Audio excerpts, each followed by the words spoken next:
insyaAllah hari ini kita akan masuk ke episod yang ketiga. Alhamdulillah telah habis kita baca mengenai, kita belajar mengenai Ashabul Kahfi. Okey, jadi hari ini kita akan masuk ke episod ketiga. Episod ketiga ini daripada ayat 27 hingga 31. Kalau panas boleh self service. Kat situ atas ada nombor fan, kat situ pun ada nombor fan. Self service ya. Terima kasih. Okey. So ayat 27 apa dia? Oh tak ada. Ayat 27 hingga 31 ini episod yang ketiga berkenaan apa? Berkenaan dengan jalan orang mukmin. Okey, adakah anda seorang mukmin? Saya nak bila dah. Adakah anda seorang mukmin? Ya, insya-Allah. Okey, semoga sampai ke akhir hayat kita masih kekal sebagai seorang mukmin. Jadi ini adalah jalan untuk kita. Okey, dan kita lihat apa yang Allah nak bagi tahu dalam ayat-ayat ini. Okey, jadi mari kita lihat ayat yang pertama. Apa katanya? Apa Allah cakap? A'udzubillahi minasyaitonir rajim. Bismillahirrahmanirrahim. Watslu ma uhiya ilaika min kitabi rabbik. Dan baca, watslu, dan baca serta turutlah ma uhiya. Buat apa yang diwahyukan. Uhiya tu apa yang diwahyukan ilaika, kepada kamu. Okey, min kitabi rabbika, dari kitab Tuhanmu. La mubaddila li kalimati, tiada sesiapa yang dapat mengubah kalimah-kalimahnya. Walan tajida min dunihi multahada, engkau tidak sekali-kali akan mendapat tempat perlindungan selain daripadanya. Nya tu balik kepada apa? Mari kita zoom in ayat tersebut. Okey, baik. Kita baca sedikit daripada buku, muka surat yang ke-69 huraian ayat.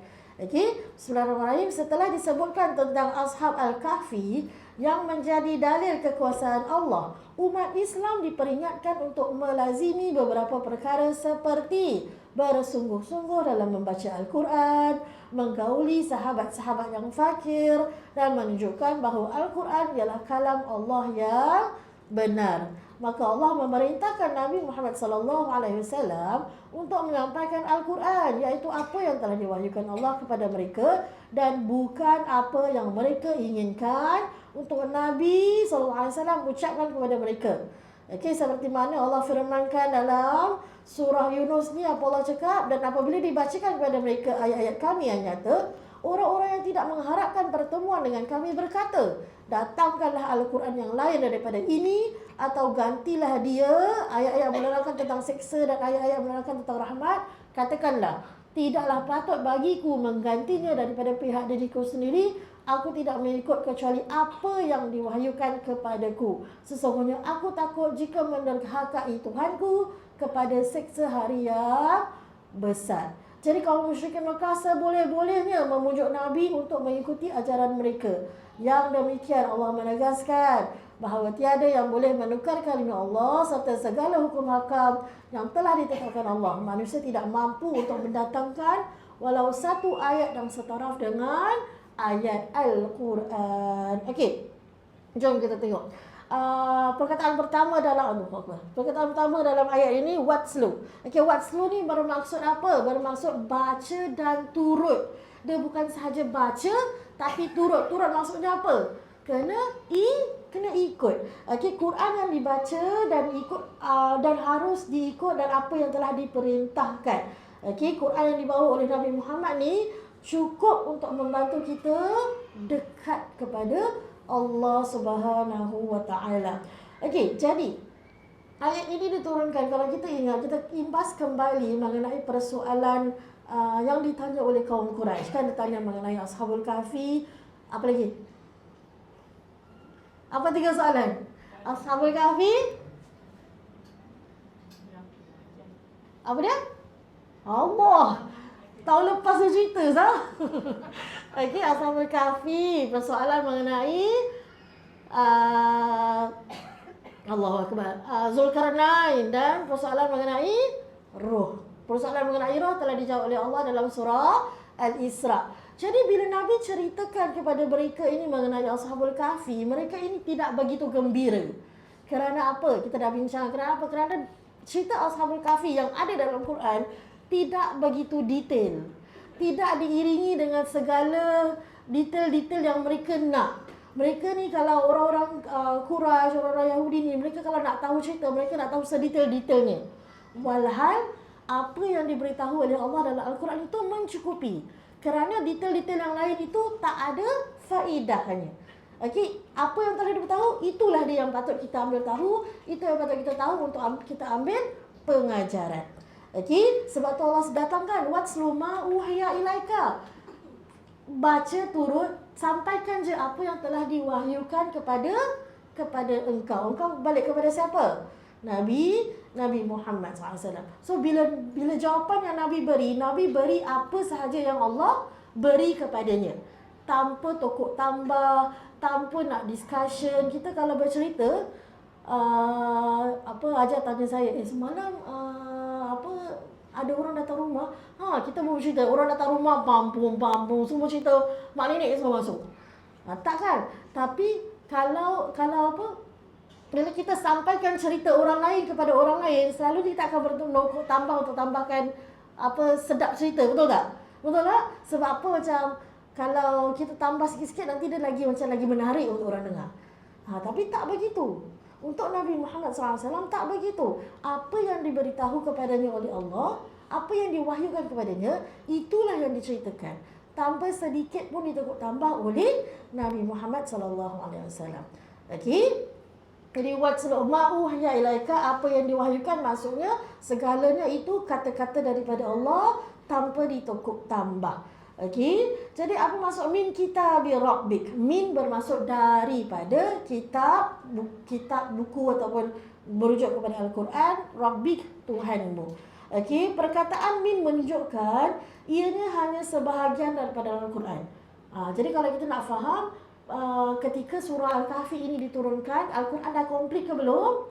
Belum. So ini adalah sebahagian wahyu-wahyu yang telah Allah berikan kepada Nabi Muhammad. Jadi apa yang Allah dah sampaikan setakat itu cukup. Kadang-kadang dalam Al-Quran ceritanya ada dekat sini, tetapi ada explanation dekat surah yang lain. Okey, so maknanya bila mereka tanyakan mengenai perkara-perkara ini, apa yang Allah sampaikan pada ketika itu cukup setakat itu.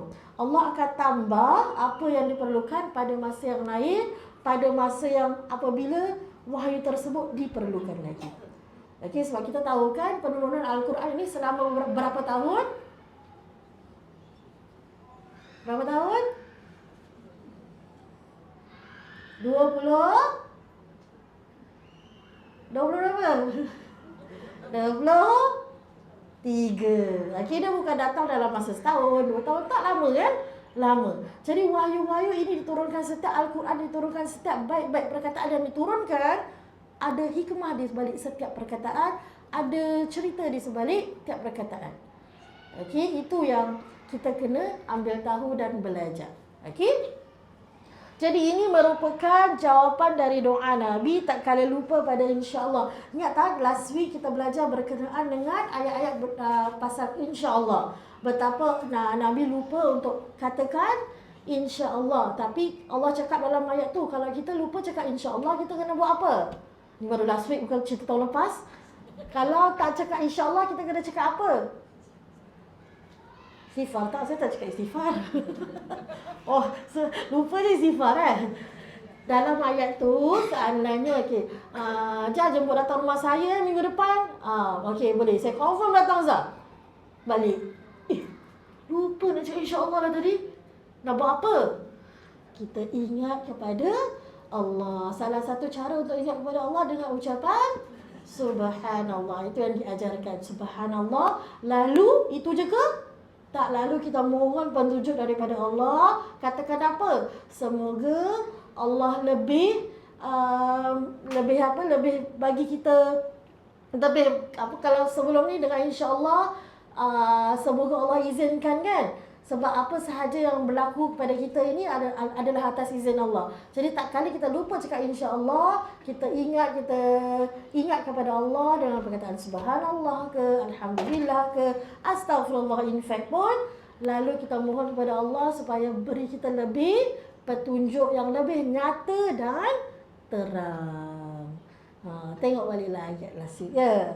Okey, lebih nyata dan lebih terang. So maknanya walaupun kita lupa tak apa, it's okay. Yang penting apabila kita ingat kepada Allah kembali, kita mohon petunjuk daripada Allah Subhanahu Wa Taala.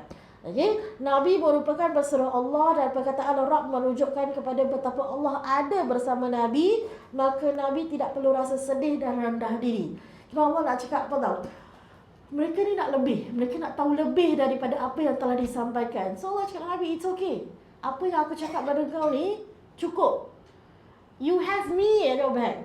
Allah di belakang Nabi, betul tak? Nabi ini merupakan kekasih Allah. Allah sentiasa ada dengan Nabi. Jadi Nabi tidak perlu rasa sedih, tidak perlu rasa kecewa apabila orang Quraisy ni dah bagi jawapan pun masih nak heng-heng lagi.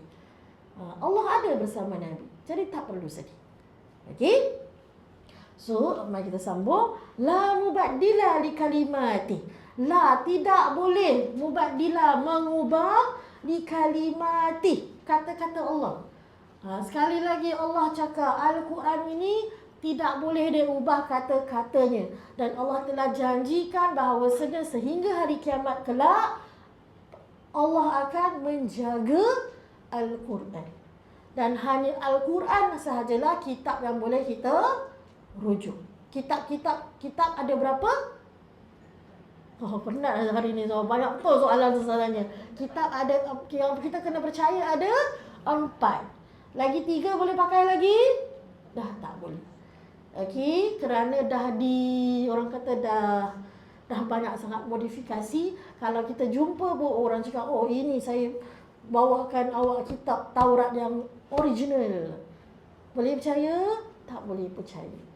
Sebab itu janji Allah. Yang boleh percaya, yang memang Allah jaga, walaupun setelah 1440 berapa? 5 tahun yang lepas, Al-Quran, isi Al-Quran masih yang sama, masih dijaga. Pernah ada orang ubah? Pernah. Tapi pasti akan dibetulkan. Pasti akan orang kata senang orang dapat tahu. Hatta jangan kata ubah secara sengaja. Kadang-kadang ada ramai cetakan. Kalau manusia pun boleh buat salah, apatah lagi mesin, betul tak? Ada pernah satu penerbit ke namanya, satu kedai buku lah sudah. Satu kedai cetak buku ni pun tersalah print ayat Al-Quran. Dengan sekejap aja dapat detect dan dia tarik balik Al-Quran tersebut. Itu walhal, adakah kita ni semua hafal Al-Quran? Tak. Tapi ada di antara kita yang menghafal Quran. Jadi orang-orang ini yang akan boleh detect mana kesalahan-kesalahan tersebut. Okey, sengaja ke tak? Tak sengaja tu. Takkanlah kedai buku Islam sengaja nak tuan terbalikkan ayat Al-Quran, tak sengaja. Tapi sebab ini janji Allah, kandungan Al-Quran dijaga, hatta kalau ada perubahan baris pun orang boleh tahu. Okey?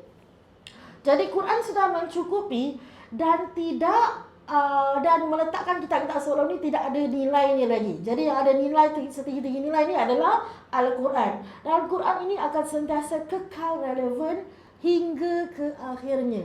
Tak boleh kata Al-Quran ni kan dah 1000 tahun yang lepas. Tak relevan dah. Sekarang dunia dah maju.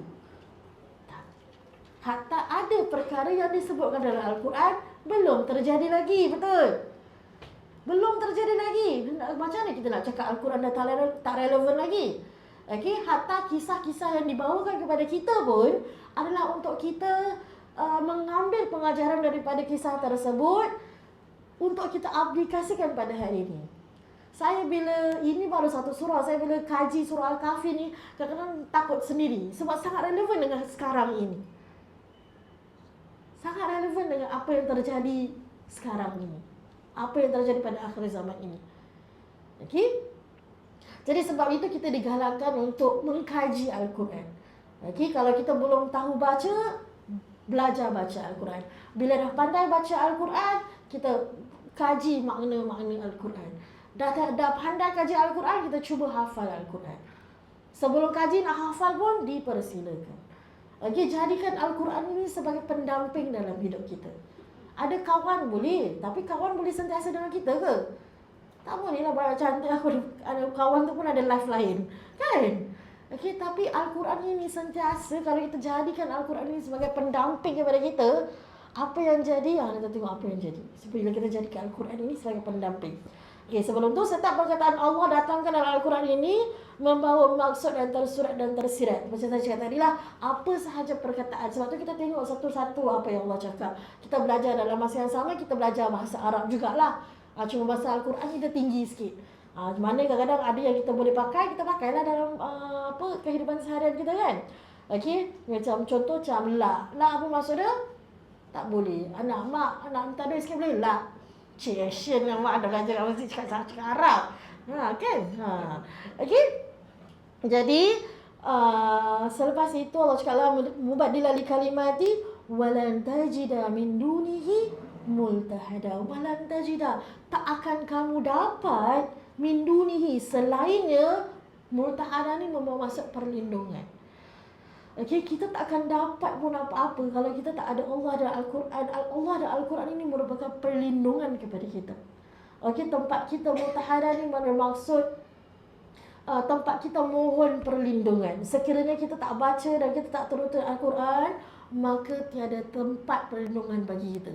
Siapa yang kita nak minta tolong? Kalau dekat dunia ni Allah dah cakap Allah ni siapa? Allah ni Maha Penolong, Allah ni Maha Pengasih, Allah ni Maha Penyayang, tapi kita tetap tak nak pergi dekat Allah. Allah dah kasih Al-Quran sebagai buku panduan untuk kita. Kita tetap tak nak baca Quran, kita tetap tak nak ikut apa yang Al-Quran cakap. Macam mana kita nak expect orang tu lindung dan melindungi kita tak kala kita memerlukannya? Okey, berlindung daripada apa? Apa yang Allah hendak lakukan ke atas kita. Apa maksudnya? Maksudnya adalah umpamanya sebegini. Sekarang apa yang terjadi pada sebelum hari ini kita dah tahu sebab dah jadi. Tapi apakah kita tahu apa akan terjadi pada kita pukul 11 kelak? Boleh siapa jamin saya pukul 11 hari ini saya dah kat rumah dah? Boleh siapa jamin dengan saya? Tak boleh. Tak boleh. So maknanya apa sahaja yang Allah nak lakukan yang kita tak tahu, kerana itu merupakan Allah punya plan untuk kita yang mana kita tak tahu sampai benda tu terjadi. Jadi maka dengan sebab itu kita perlukan Al-Quran sebagai pelindung kita. Kita sentiasa perlukan Allah untuk melindungi kita dari apa sahaja yang telah Allah takdirkan untuk kita. Okey, jadi Allah sedang berkata kepada Nabi, Allah dan Al-Quran ini sebagai perlindungan baginya. Jadi perlindungan utama yang perlu kita raih adalah melalui kitabnya. Sekiranya kita datang kepada Al-Quran untuk berlindung, maka kita akan dilindunginya. Kalau muslimah sekalian perasan ataupun tahu ataupun mungkin daripada kalangan muslimah sekalian dah amalkan pun, betapa kita ada amalan surah pilihan. Contoh, dalam kubur kita ada dosa yang belum sempat taubat. Tapi sebab ini adalah amalan kita. Amalan kita ni surah Al-Waqi'ah kita baca, surah Al-Mulk kita baca, surah Sajadah kita baca. Kan ni kan pilih surah-surah yang dilazimkan untuk baca setiap hari. Makanya apa akan jadi? Makanya surah-surah ini akan tahan malaikat daripada siksa kita dekat azab kubur nanti. Surah bukan Quran surah ni yang datang tak boleh. Ini orang ni sentiasa baca aku ketika dia hidup. Jadi surah-surah ini yang akan melindungi kita. Itu baru 3 surah. Kalau kita sentiasa baca Al-Quran dalam kehidupan seharian kita, walaupun setiap hari kita baca 1 page ataupun setengah page ataupun 1 surah pendek, doesn't matter.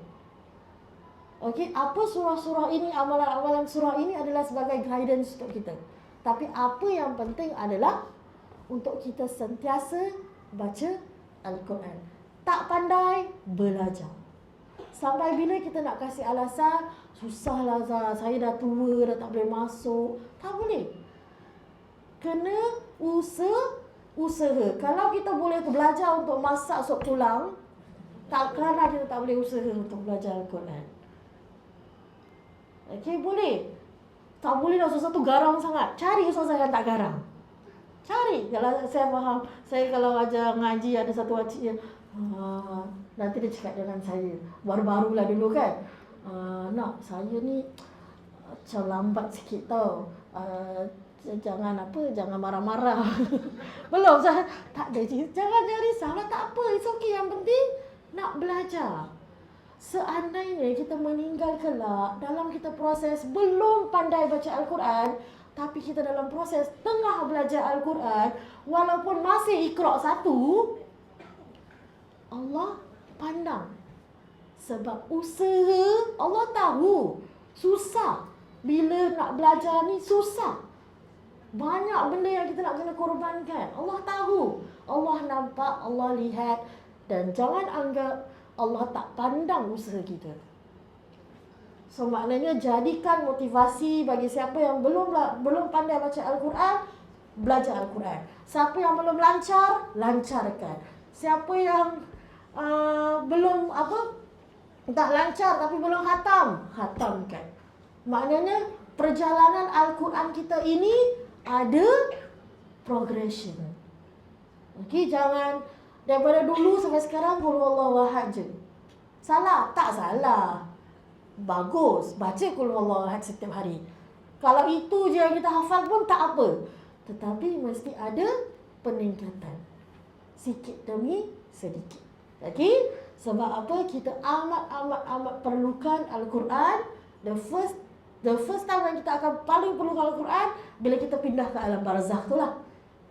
Lepas ni habis. Ambil semua amalan-amalan harian, apa yang boleh. Tak, jangan terlampau drastik.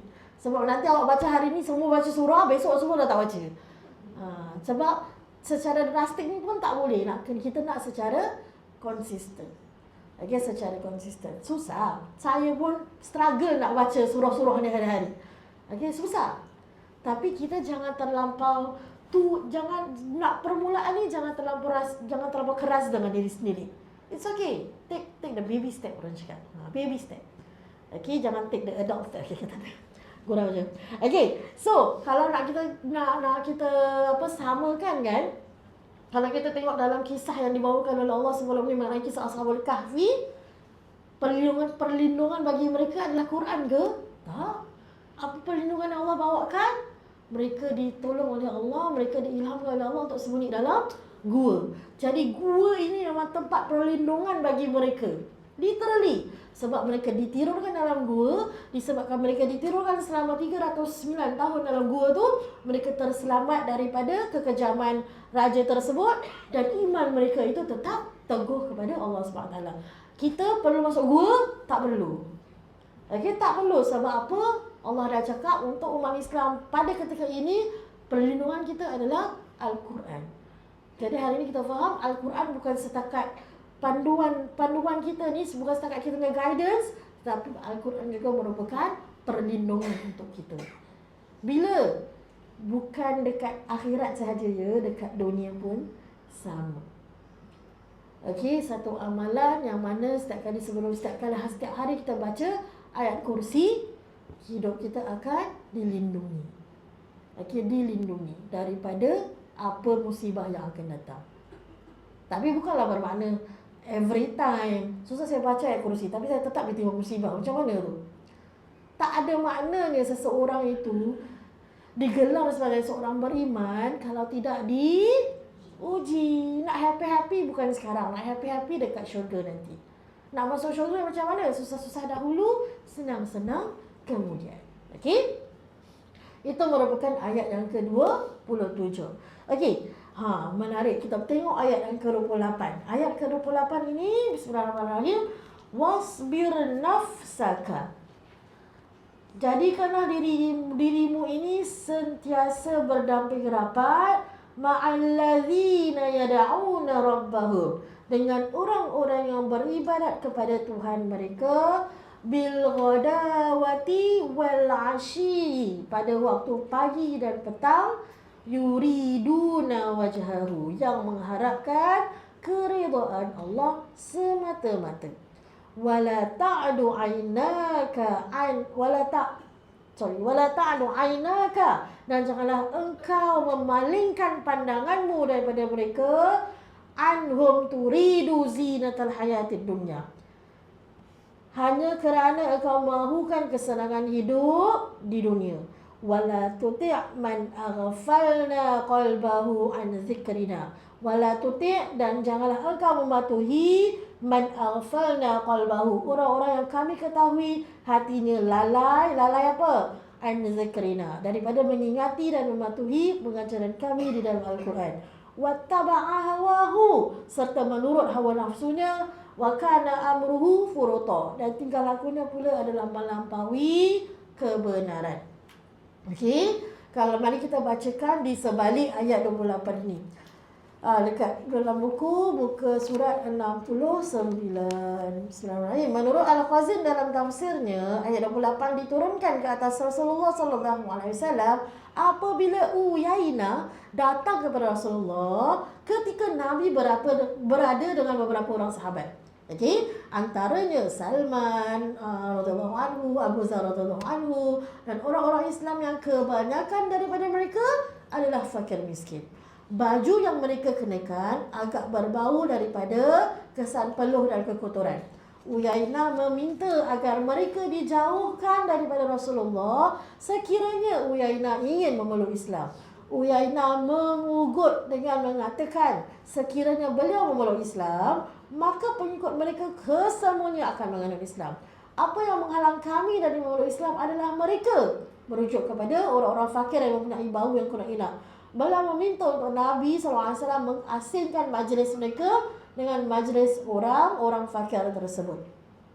Maka turunlah ayat di atas untuk memberi peringatan kepada Nabi bahawa orang yang miskin namun beriman kepada Allah itu lebih mulia daripada mereka yang mempunyai kedudukan namun enggan beriman.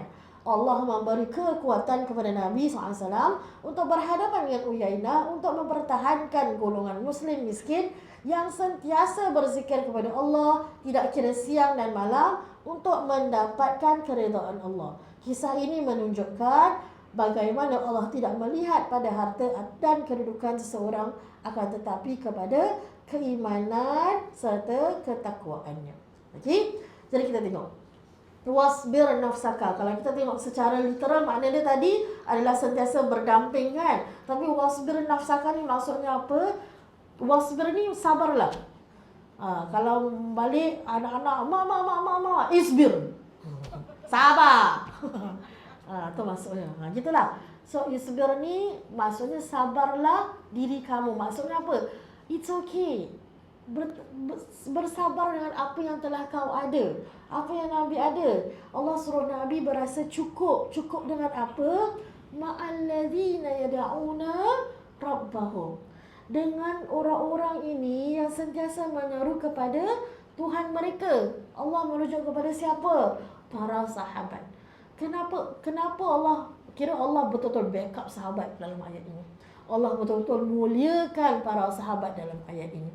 Okey, kerana apa? Ma'alladzina yad'una rabbahum, dengan orang yang sentiasa menyeru Tuhan mereka. Bukan sentiasa, tapi bil ghadawati wal asyi. Bil ghadawah ni setiap pagi, wal asyi ni setiap petang. Kalau kita nak tengok, kita nak zoom in maksud ghadawah dengan asyi ni maksudnya apa? Ghadawah ni permulaan hari, permulaan pagi. Asyi ni pula pengakhiran hari. Maknanya apa? Para sahabat ini, mereka sentiasa ingat kepada Allah, sentiasa menyeru kepada Allah, sentiasa mengharap kepada Allah. Kalau nak ikut bahasa Melayu tu, pagi, petang, siang, malam. Bila yang mereka tak menyeru kepada Allah? Bila mereka tidur. Time tu je. Sebab tapi kita tidur kan memang kita tak berada dalam keadaan alam yang nyata ni kan. Itu je lah saat-saat mereka tidak berdoa, tidak berzikir kepada Allah. Selain daripada waktu itu, dalam apa juga yang mereka lakukan, mereka ingat kepada Allah. Dan bila mereka ingat kepada Allah ni, cara yang macam mana? Yuriduna wajhahu. Kalau secara literal, maknanya mereka mahukan wajah Allah. Adakah kita nak cakap Allah ada wajah? Tak. Maksudnya mengharapkan keridhaan Allah. mengharapkan keridhaan Allah. Mereka ini adalah yad'una rabbahum, sentiasa menyeru kepada Allah bil ghadawati wal ashi, pagi petang siang malam. Kerana apa? Kerana nak Allah pandang mereka, kerana nak harapkan keridhaan daripada Allah Subhanahu wa taala. Sahabat Nabi yang selalu dan setiap masa mengharapkan keridhaan Allah, dan apa sahaja amal ibadah mereka ini tak ada satu pun kerana dunia. Tak ada. Semuanya untuk Allah. Semuanya untuk taat pada perintah Allah dan pada Rasulnya. Tak ada sikit pun sebab hal-hal yang berkait rapat dengan dunia. Okey. Jadi Allah melarang ikut permintaan mereka dengan menurunkan ayat ini. Allah tidak benarkan baginda halau para sahabat yang ikhlas itu. Memang mereka lemah dan rendah dalam masyarakat, tapi mereka yang miskin dalam hal itu telah memberikan segalanya untuk bersama dengan Nabi. Hati mereka ikhlas untuk mendapatkan keridhaan Allah. Jadi kalau kita lihat dekat sini, okey, kita sambung sikit. Wala ta'adu ainaka, Allah sambung. Wala, dan janganlah ta'adu, kamu palingkan ainaka, mata kamu. Okey, maksudnya jangan palingkan muka kamu, jangan palingkan pandangan mata kamu daripada para sahabat ini. Nabi dilarang untuk arahkan tumpuan khusus buat orang lain selain sahabat, kerana sahabat-sahabat inilah yang sentiasa menyembah Allah. Okey, jangan salah faham. Okey, jangan salah faham. Bukan bermaksud dekat sini Nabi nak pulaukan sahabat, Nabi nak tinggalkan sahabat, tak. Ini kerana Nabi, dia dah didik para sahabat betul. Sampai sahabat ini adalah orang-orang yang sentiasa berzikir kepada Allah siang, pagi, petang, malam. Dan mereka, saya katakan tadi kan, mereka tak ada perasaan nakkan dunia langsung. Jadi, rasa-rasanya Nabi risau ke mengenai keimanan mereka? Tak. Kalaulah seandainya Nabi datang pada para sahabat, okey, sahabat, kerana tujuan Nabi adalah untuk mengembangkan Islam. Memang itu tujuan Nabi, untuk menyebarkan mesej dakwah, mesej Islam, untuk menyebarkan Allah itu Tuhan yang layak disembah. Jadi kalau Nabi cakap dengan sahabat, orang ini datang kepada aku kerana mereka nak masuk Islam. Kalau orang ini masuk Islam, maka ada ribuan yang akan ikut. Sahabat rasa gembira tak? Mestilah sahabat rasa gembira. Pasal kalau Nabi cakap, boleh tak kalau saat ini aku tinggalkan kamu untuk aku pergi kepada mereka, rasa-rasa sahabat tak okey ke? Mesti sahabat akan beri Nabi galakan yang sepatutnya. Kerana mereka ini, mereka punya hadaf dengan Nabi punya hadaf sama. Nak mengembangkan Islam. Itu sahaja. Dan Nabi pun bukan Nabi nak ketepikan sahabat sebab konon orang-orang ini berharta. Tidak. Tetapi Nabi hanya pandang kepada nak ramaikan lagi umat Islam, nak takluk lagi orang-orang ini untuk masuk Islam. Hatta Nabi pernah berdoa kan sebelum Sayyidina Umar masuk Islam untuk bagi salah satu daripada dua orang berpengaruh ini untuk masuk Islam. Dan orang yang diberikan hidayah adalah Sayyidina Umar. Tatkala Sayyidina Umar masuk Islam, apa jadi? Kebanyakan daripada kaum Quraisy pun ikut turut serta kerana kegerangan, ketegasan Sayyidina Umar ketika itu. Okay, so ceritanya sama. So Uyainah ini juga adalah seorang yang berpengaruh. Tetapi betapa Allah muliakan para sahabat, sebab bezanya waktu Umar masuk Islam, Umar tak threaten Nabi. Ini orang dia threaten Nabi. Kau nak aku masuk Islam, kau dengar cakap aku. Boleh gitu. Itu yang Allah larang. Allah cakap jangan heran dengan orang ini. Kerana apa? Okey, waktu dekat Quraisy ni dia ada dua golongan yang golongan elit lah orang cakap.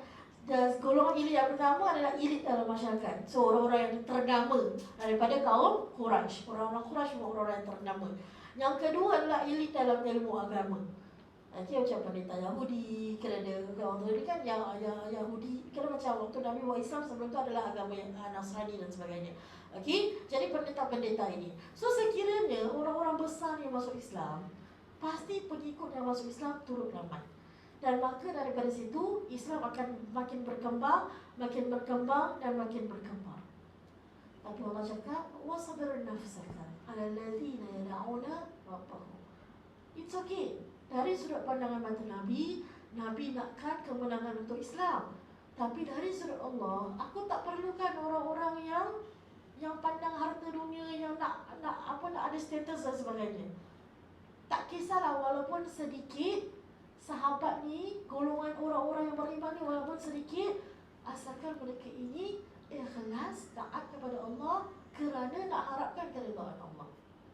Bukan nak macam-macam, nak majlis lain-lain, tak nak bersama dengan orang-orang sahabat. Dan mereka ini memandang hina terhadap para sahabat itu. Macam mana nak Islamkan mereka yang memandang hina pada orang lain? Macam mana nak Islamkan mereka? Apa guna kita Islamkan mereka yang memandang rendah kepada sahabat-sahabat Nabi yang sentiasa bersama, berjuang dengan Nabi? Okey, jadi Allah cakap wala ta'nu 'ainaka, jangan palingkan mata kamu anhum untuk mereka, turidu mahu kenapa? Zinatal hayatid dunya, zinatal hayatid dunya, perhiasan atau kesenangan kehidupan dalam dunia ini. Kerana dalam Islam tak ada perbezaan antara awak dan saya melalui status kehidupan. Perbezaan awak dan saya hanyalah melalui ketakwaan. Saya buat try. Status tinggi dalam Islam, status tinggi tak ada.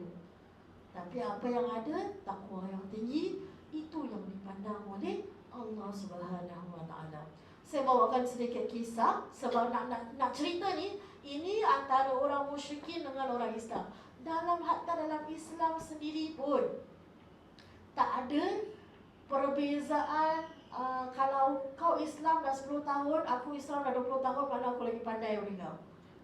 There's no such thing. Apa buktinya? Buktinya kisah Nabi pernah berikan pangkat panglima kepada seorang yang muda, iaitu Sa'ad bin Abi Waqqas, walaupun ada ramai lagi sahabat yang lebih tua. Ini kerana untuk mengajar sahabat bahawa kedudukan dalam masyarakat bukanlah kerana kedudukan dalam kedudukan dalam masyarakat atau kerana telah lama dalam Islam. Tak ada. Nabi pilih siapa yang layak. Dan mungkin pada saat ini ketakwaan Sa'ad bin Waqqas dan tujuannya untuk bersama Nabi jelas. Okey, ada pula kisah yang mana yang lain, Nabi melantik Amr al-As ini menjadi panglima perang walaupun dia baru saja masuk Islam. Dan siapa ikut? Abu Bakar dan Umar. Ini adalah nilai-nilai sahabat yang kita susah nak amalkan pada ketika ini. Tak orang tak kita kan, kerja baru masuk dah jadi manager. Kita dah 10 tahun kat sini masih assistant saja. Tak orang tak kita, betul? Tapi tengok kepada nilai-nilai sahabat yang kita boleh ambil untuk jadi pengajaran. Tak kata hari ini belajar, besok terus, tak. Ini semua permainan hati. Permainan hati yang akan dihasut-hasut oleh syaitan. Okey, sebab ini adalah untuk menggalakkan syaitan ni, memang tak ada kerja lain lah. Dia tahu harta paling berharga untuk kita ni adalah keimanan, bukan yang lain-lain.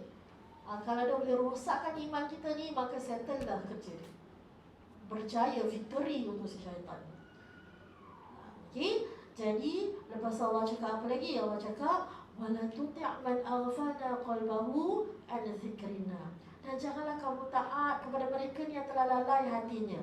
Maksud jangan taatnya apa? Jangan ikut apa yang mereka mahukan. Jangan taat pada suruhan mereka, jangan dilayan permintaan mereka. Okey, kerana mereka ini Allah telah lalaikan hati mereka dan rasa nak dekat dengan Allah. Kerana mereka ini golongan yang akan sentiasa ada akal dan taktik untuk jadikan Islam mengikut rentak mereka. Mereka bukan mahu taat pada perintah Allah dan Rasulnya, tetapi lebih kepada mahu Islam mengikut kemahuan mereka. Ini baru first start. Belum masuk Islam dah demand macam itu, nak pisahkan majlis. Lepas masuk Islam, apa lagi dia minta? So maknanya orang-orang yang sebegini, mereka masuk Islam tidak ikhlas. Bukan kerana Allah, tetapi kerana benda-benda yang lain yang berkaitan dengan dunia yang akan memberi mereka manfaat. Okey, sebab tu Allah cakap abaikan mereka. Cukuplah untuk kamu, sahabat-sahabat yang ikhlas bersama dengan kamu. Jangan dilayan mereka ini, kerana mereka ini adalah golongan yang Allah dah lalaikan hati mereka. Semoga-moga kita bukanlah berada di dalam golongan ini. Na'udzubillah min dzalik. Kalau Allah dah lalaikan hati kita, maka kita akan makin jauh daripada Islam. Dan Allah tak ada usaha untuk tarik kita balik nanti.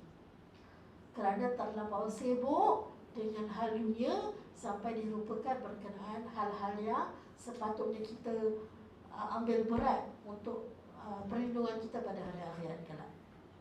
Okey, dan bukan sahaja Allah kenapa Allah lalaikan hati mereka ni daripada mengingati Allah? Kerana mereka ini suka mengikut hawa nafsu. Wattaba'a hawahu. Mereka suka mengikut hawa nafsu, wa kana amruhu furuta. Dan apa sahaja mereka lakukan ni kebanyakannya semuanya melampaui batas. Sedangkan mereka ni buat apa sahaja, cakap apa sahaja, buat apa sahaja, tak fikir dulu. Hambur saja. Ikut hawa nafsu lah, ikut suka. Dia bukan peduli orang lain, dia peduli diri dia je. Okay? So maknanya mengikut hawa nafsu bermakna dia lakukan perkara tanpa rasional, mengikut kehendak hati tanpa melihat kepada apa kebaikan atau keburukan, sehingga kebanyakannya melampaui batas. Jadi orang-orang yang sebegini Allah tak lagi peduli kepada mereka. Bila Allah dah tak peduli kepada mereka, macam mana kita nak dapat hidayah? Jadi kalau tersasar, istighfar, balik ke bawah jalan. Kalau kita tersasar, istighfar, balik kepada pangkal jalan. Kerana kita ini manusia hidup dalam akhir zaman yang penuh dengan fitnah dunia. Kita tak boleh lari. Nak lari boleh duduk pondok, tapi tak boleh. Kita perlu, memang dah kita ditempatkan di sini, kita dilahirkan di sini, kita dibesarkan di sini, di dunia yang penuh dengan teknologi, di dunia yang penuh dengan kemewahan. Maka kita pilih. Kita ini diberi pilihan sama ada untuk utamakan yang mana. Okay, bukan suruh tinggal dunia 100%, tidak. Tetapi kita kena tengok apa keutamaan yang perlu kita lakukan.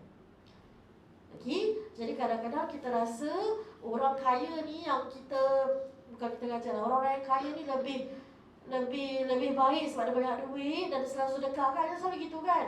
Kalau kita tengok, oh bagus orang ni selalu sedekah. Sedekah sampai 10,000, sekali masuk 20,000. Kira orang ni kira macam tapi orang yang sedekah ni bukan selalu kat masjid pun. Contoh, saya tak cakap semua sedekah macam itu. Okay, tapi ada jemaah yang hari-hari pergi masjid. Kalau dah hari-hari pergi masjid, setiap kali pergi masjid dia sedekah. Kalau dah 10 tahun, tak banyak sedekah dia. Tapi jemaah yang tu kita pandang biasa je. Oh dia dah gila, tak apa. Kalau dia marah sikit, dia kat rumah dia. Tapi orang kaya ni mentang-mentang dia derma sekali 20,000, oh kita layan bagaikan raja. Kita sediakan pinggan yang cantik, apalah kan. Maknanya layanan itu double standard. Islam ajar tak? Islam tak ajar. Hormat, yes, hormat tetamu. Tetapi jangan sampai nampak perbezaan. Okey, salah ke kalau kita nak lakukan begitu? Asalkan jangan orang yang terasa sudahlah. Kadang-kadang beza. Contoh kahwin, kalau bahagian perempuan, contoh anak kita lelaki, kita buat majlis kan, nanti sebahagian perempuan datang. Kalau bahagian tetamu yang lain, meja biasa je. Tetamu yang perempuan adalah bunga sikit, mungkin cadar sekatinya lain. Salah ke macam itu? Tak salah, asalkan jangan berlebihan. Saya pernah pergi satu majlis sampai tu kan kat Singapura, kat Malaysia. Dah punya berlebihan. Best pula kalau datang daripada rombongan sana. Berlebihan sungguh. Orang-orang yang datang jemputan ni macam ala kadar aja. Tapi yang set up ni, yang untuk sebelah sana tu, Masya Allah, luar biasa. Kan orang nampak double standard. Boleh, tapi jangan berlebihan sangat lah. Jangan sampai kita terasa. Bukan kita, orang lain terasa dengan perbuatan kita. Okey, jangan sampai orang lain terasa dengan perbuatan kita, kerana Islam tak ajar perbezaan dari sudut status dan sebagainya. Okey? Boleh? Setakat itu saja, kita berhenti setakat ini saja. Habis, memang tak boleh habislah, panjang cerita. Okey, so insyaAllah minggu depan habis episod ketiga ini. Wallahu ta'ala a'lam. Apa sahaja yang telah disampaikan pada hari ini semoga membawa manfaat. Apa yang salah datang daripada saya, apa yang baik silalah kita amalkan bersama-sama.